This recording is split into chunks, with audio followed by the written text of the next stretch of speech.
The collection of outboards, I've got a lot more outboards I'm currently restoring.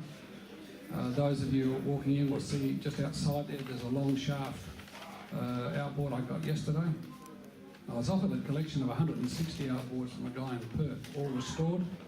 My problem was I didn't have anywhere to put them, so I tried very hard to find a place for them in Renmark or in the Riverland, but 160 outboards is a fair collection of outboards. So not quite enough beam room up there, and also the weight would start to get to it, I think. But the Bradford, I don't know whether any of you have driven a Bradford. You drive one of them and then you wonder why Hogback Station would have bought one of those to have as their sort of general, they used to use it for pulling bores and things, and it lived all its life in Hogback Station. My cousin Charlie Warnes, who at one stage owned Walgangie Station, bought the car and restored it. They're a nice, interesting car. You wouldn't want to be doing deliveries in Australia with them because you'd have to leave the day before. Fergies, well, we've all got to have a Fergie in this part of the world. Famous for saving river towns during the 1956 floods. That's a fairly late one. The pink one here, which I'll tell you about, is a much earlier tractor. It's about a 1948. I bought this tractor from a guy in the district.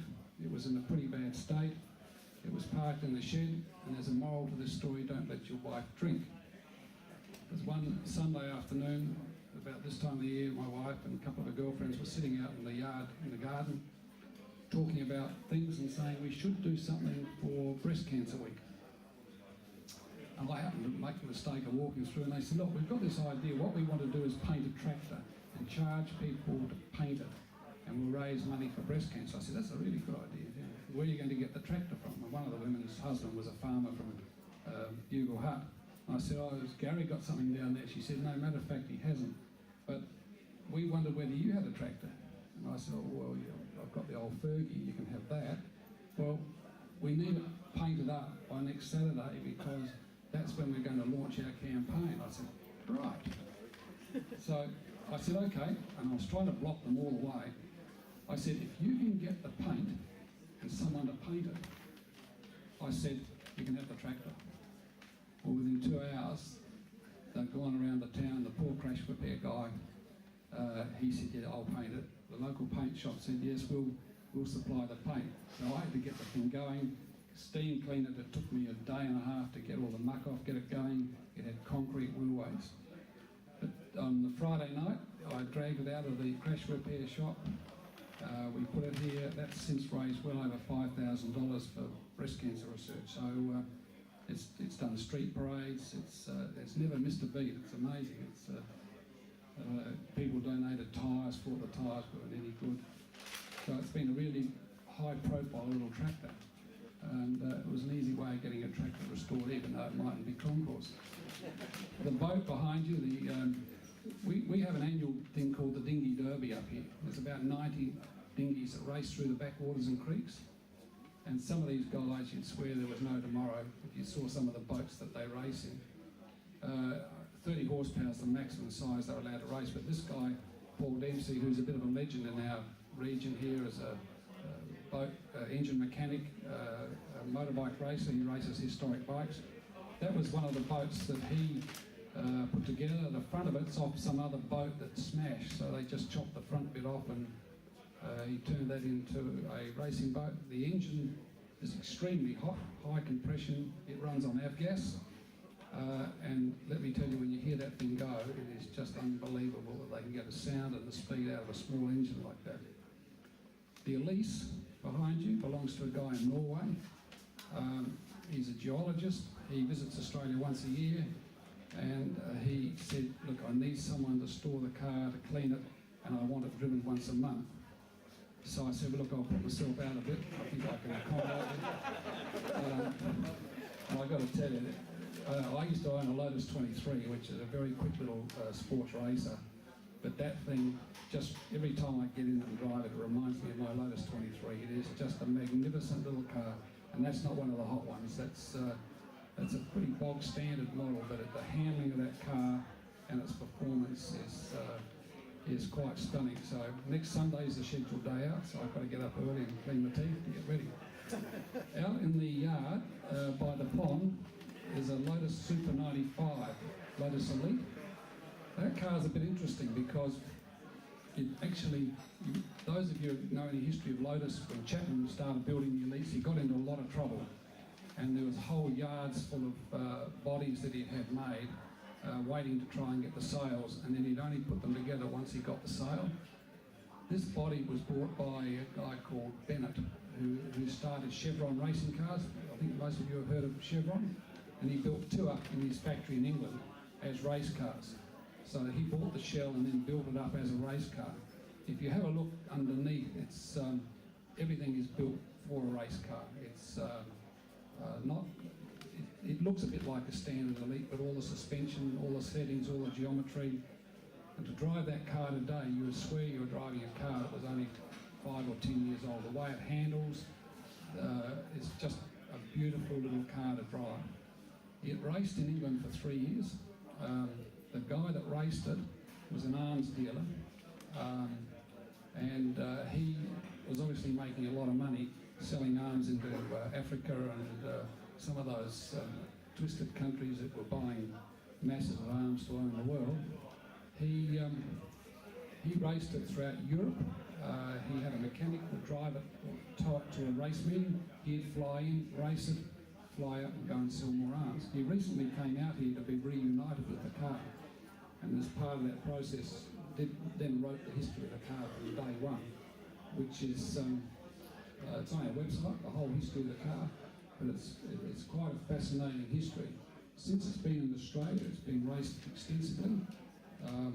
The late Kevin Shearer raced it, John Fitzpatrick raced it.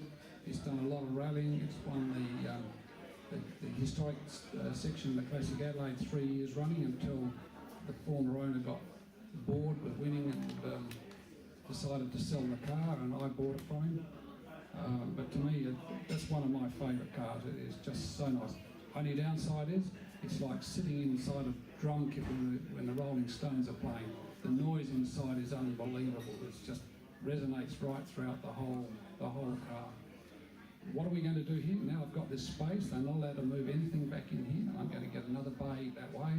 I've got a whole list of other cars coming in. I've got some petrol houses that local guy up here restores them. I've got a 1908 Sienna, 930 turbo Porsche, a replica of John Flynn's Dodge, which we've had for a while. We're working on that at the moment, doing some work on that, sort of restoring it.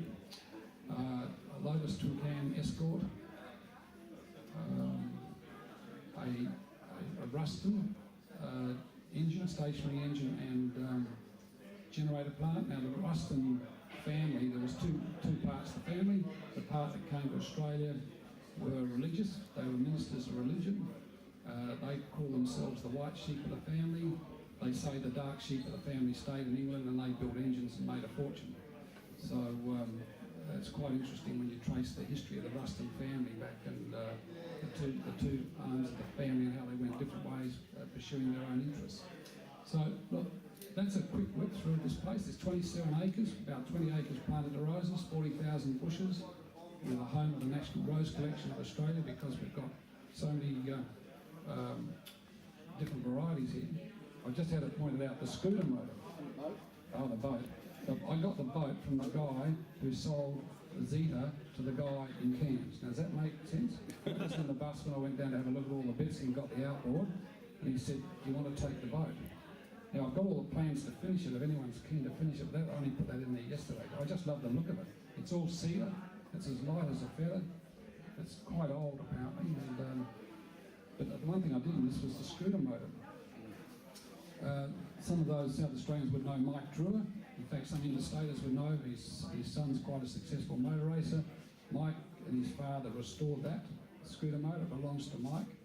They were brought out here after the First World War by the District Nursing Society because there was, if you remember the pandemic that followed the First World War, the nursing sisters couldn't get around quick enough to all their patients, so they decided they'd buy them one of these each.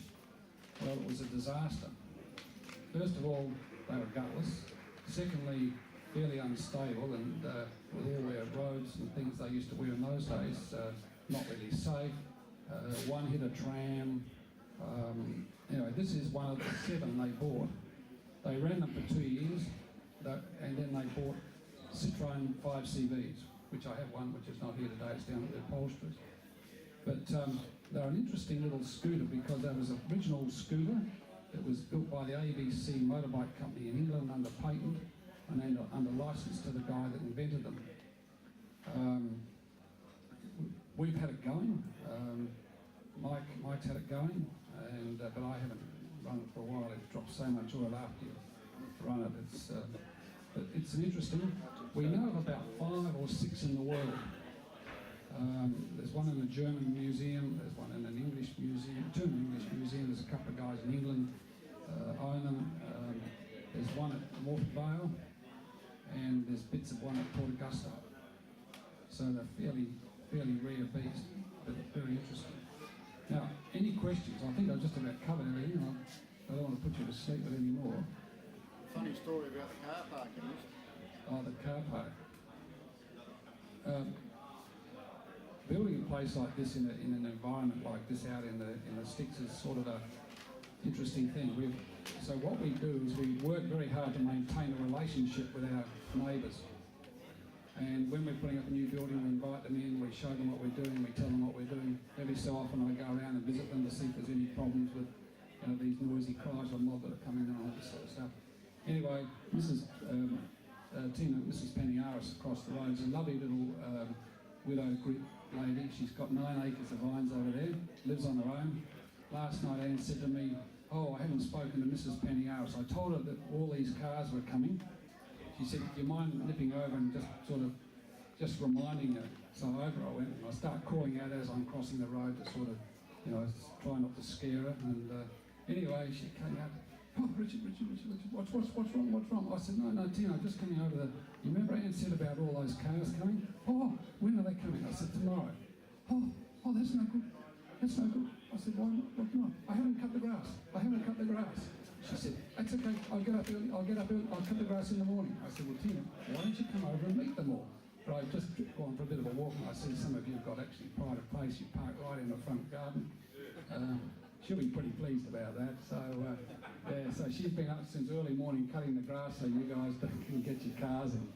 So that's very typical of a country community.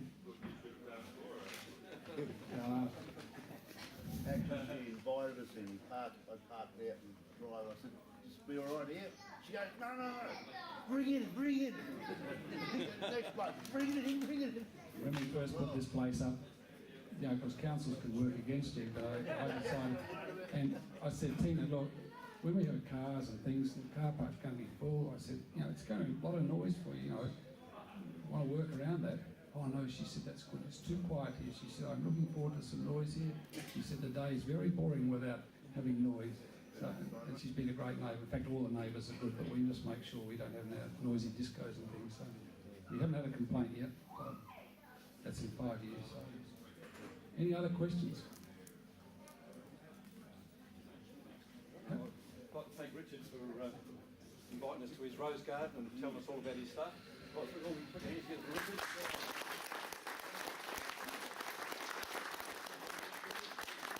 And just remind all you guys, this afternoon, the Frank Harding collection is open, and it is really brilliant. If you get a chance to have a look at it, have a look at it. Today and Friday, Gary. It's in your rally pack, I've forgotten. Back in the town. Today and Friday it is. You'll see signs on the left-hand side as you're going down. Yeah, it's really good. Gary, can you explain